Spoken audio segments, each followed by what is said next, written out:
आप सब। आशा करती हूँ आप सब अच्छे होंगे, स्वस्थ होंगे।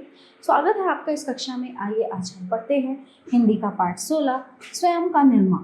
प्रस्तुत पाठ में बताया गया है कि हमें अपने अवगुणों को त्यागने तथा अच्छे गुणों को अपनाने की सतत चेष्टा करनी चाहिए। यूनान के प्रख्यात दार्शनिक अरस्तु ने कहा था कि मनुष्य एक सामाजिक प्राणी है। व्यक्ति से ही समाज और समाज से ही व्यक्ति का निर्माण होता है। यदि व्यक्ति अपना सुधार करे तो समाज अपने आप सुधर जाएगा। व्यक्ति किस तरह स्वयं का निर्माण कर सकता है, सुधार कर सकता है, इस पाठ को पढ़कर जानते हैं। आज व्यक्ति की नहीं बल्कि समाज के पुनर्निर्माण की चर्चा है। क्या व्यक्ति का पुनर्निर्माण एकदम उपेक्षा की चीज है? ये सत्य है कि व्यक्ति समाज की उपज है और यदि सारा समाज लूला लंगड़ा रहे तो एक व्यक्ति भी सीधा नहीं खड़ा हो सकता, किंतु फिर समाज भी तो व्यक्तियों का ही समूह है। यदि प्रत्येक व्यक्ति अपने सुधार की ओर ध्यान दे तो पूरे समाज का निर्माण कितना आसान हो जाए। बौद्ध धर्म में सम्यक व्यायाम के 4 अंग कहे गए हैं। पहला, इस बात की सावधानी रखना कि अपने में कोई अवगुण ना आ जाए। दूसरा, इस बात का प्रयत्न करना कि अपने अवगुण दूर हो जाए। तीसरा, इस बात की सावधानी रखना कि अपने में सद्गुण चले आए। चौथा, इस बात की सावधानी रखना कि अपने सद्गुण चले न जाए। बाग में यदि अच्छे फल फूल न लगवाए जाएं और जमीन को यूं ही बेकार पड़ी रहने दिया जाए तो उसमें बेकार के झाड़ झंखार उग ही आएंगे। यदि अवगुणों को दूर करने और सद्गुणों को लाने का उपाय निरंतर नहीं किया जाएगा तो अवगुण बने ही रहेंगे और सद्गुण नहीं आएंगे। इसलिए यदि इस चतुर्मुखी कार्यक्रम को घटाकर इसके केवल 2 अंगों अवगुणों को दूर करना और सद्गुणों को अपनाना को स्वीकार कर लिया जाए तो भी मैं समझता हूँ भगवान बुद्ध का उद्देश्य पूरा हो सकता है। अवगुणों को दूर करना और सद्गुणों को अपनाना ये दोनों भी क्या अर्थ की दृष्टि से एक नहीं है? इसका उत्तर हाँ और नहीं दोनों देना होगा। एक आदमी को व्यर्थ बकबक करने की आदत है। यदि वो अपनी आदत को छोड़ता है तो अपने व्यर्थ बोलने के अवगुण को छोड़ता है, किंतु साथ ही और अनायास ही वो मितभाषी होने के सद्गुण को अपनाता चला जाता है।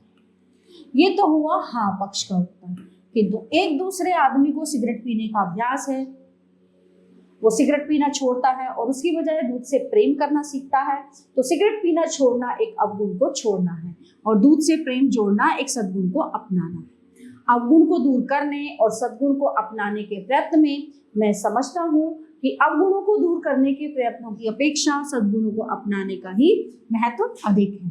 किसी कमरे में गंदी हवा और स्वच्छ वायु एक साथ रह रही है, रह नहीं सकती। कमरे में हवा रहे ही नहीं, ये तो हो ही नहीं सकता। गंदी हवा को निकालने का सबसे अच्छा उपाय एक ही है, सभी दरवाजे और खिड़कियां खोलकर स्वच्छ वायु को अंदर आने देना। ऐसी बातें पढ़ सुनकर हर आदमी वो बात कहता सुनाई देता है जो किस समय बेचारे दुर्योधन के मुंह से निकली थी। धर्म जानता हूँ उसमें प्रवृत्ति नहीं, अधर्म जानता हूँ उसमें निवृत्ति नहीं। एक आदमी को कोई कुलत पड़ गई सिगरेट पीने की ही सही, अत्यधिक सिनेमा देखने की ही सही, बेचारा बहुत संकल्प करता है, बहुत कस्में खाता है कि अब सिगरेट ना पीऊंगा, अब सिनेमा देखने ना जाऊंगा, किंतु समय आने पर जैसे आप ही आप उसके साथ सिगरेट तक पहुंच जाते हैं और सिगरेट उसके मुंह तक, बेचारे के पांव सिनेमा की ओर जैसे आप ही आप बढ़े चले जाते हैं। क्या सिगरेट न पीने का और सिनेमा न देखने का उसका संकल्प सच्चा नहीं है? क्या उसने झूठी कसम खाई है? क्या उसके संकल्प की दृढ़ता में कमी है? नहीं, उसका संकल्प तो उतना ही दृढ़ है जितना किसी का हो सकता है। तब उसे बार बार असफलता क्यों मिलती है? इस असफलता का कारण और सफलता का रहस्य कदाचित इस एक ही उदाहरण से समझ में आ जाए। जमीन पर एक 6 इंच चौड़ा और 1 फुट लंबा लकड़ी का तख्ता रखा है। यदि आपसे उस पर चलने के लिए कहा जाए तो आप चल सकेंगे, क्यों नहीं, बड़ी आसानी से। अब इसी तख्ते के एक सिरे को किसी मकान की छत पर रख दिया जाए और शेष तख्ते को यूं ही आकाश में आगे बढ़ा दिया जाए और तब आपसे इसी तख्ते पर चलने के लिए कहा जाए तो क्या आप तब भी उस पर चल सकेंगे? नहीं। कोई पूछे क्यों? आप इसके अनेक कारण बताएंगे। सच्चा कारण एक ही है, आप नहीं चल सकते क्योंकि आप समझते हैं आप नहीं चल सकते। यदि आप विश्वास कर लें कि आप चल सकते हैं और उसी लकड़ी के तख्ते को थोड़ा थोड़ा जमीन से ऊपर उठाते हुए उसी पर चलने का अभ्यास करें तो आप उस पर बड़े आराम से चल सकेंगे। सर्कस वाले पतले पतले तारों पर कैसे चल लेते हैं? वे विश्वास करते हैं कि वे चल सकते हैं, तदनुसार अभ्यास करते हैं और वे चल ही लेते हैं। यदि आप किसी अवगुण को दूर करना चाहते हैं तो उससे दूर रहने के दृढ़ संकल्प करना छोड़िए, क्योंकि जब आप उससे दूर दूर दूर रहने की कस्में खाते हैं तब भी आप उसी का चिंतन करते हैं। चोरी न करने का संकल्प भी चोरी का ही संकल्प है। पक्ष में ना सही विपक्ष में सही है तो चोरी के बारे में। चोरी न करने की इच्छा रखने वाले को चोरी के संबंध में कोई संकल्प विकल्प नहीं करना चाहिए। हम यदि अपने संकल्प विकल्पों द्वारा अपने अवगुणों को बलवान ना बनाएं तो हमारे अवगुण अपनी मौत आप मर जाएंगे।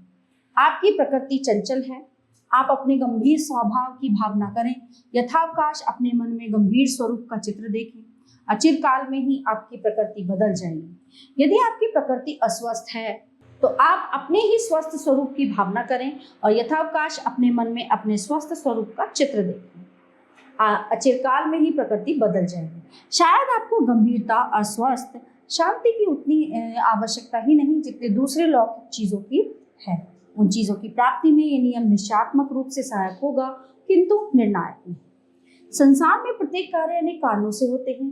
यदि दूसरे कारण एकदम प्रतिकूल हो तो अकेली भावना क्या करेगी। कोई तरुण अपने शरीर को बलवान बनाना चाहता है, खाने पीने के साधारण नियमों का ख्याल नहीं करता, स्वच्छ वायु में नहीं सोता, व्यायाम नहीं करता, केवल भावना के ही बल पर बलवान होना चाहता है, ये असंभव है।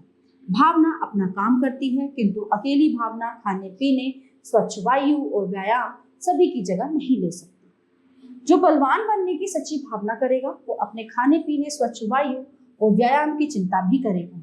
इन अर्थों में भावना को स्वार्थ और स्वाधिकार कहा जा सकता है। सभी भावनाओं में श्रेष्ठ भावना एक ही है जिसे जैन, बौद्ध, हिंदू सभी ने अपने अपने धर्म ग्रंथों में स्थान दिया है। सभी के प्रति मैत्री, गुणियों के प्रति श्रद्धा, दुखियों के प्रति दया, दुष्टों के प्रति उपेक्षा सचमुच इससे बढ़कर ब्रह्म विचार की कल्पना नहीं की जा सकती। तो प्यारे बच्चों, ये पाठ यहीं पे समाप्त होता है। आशा करती हूँ आपको बहुत अच्छे से समझ आया होगा। मिलते हैं अगली कक्षा में। धन्यवाद।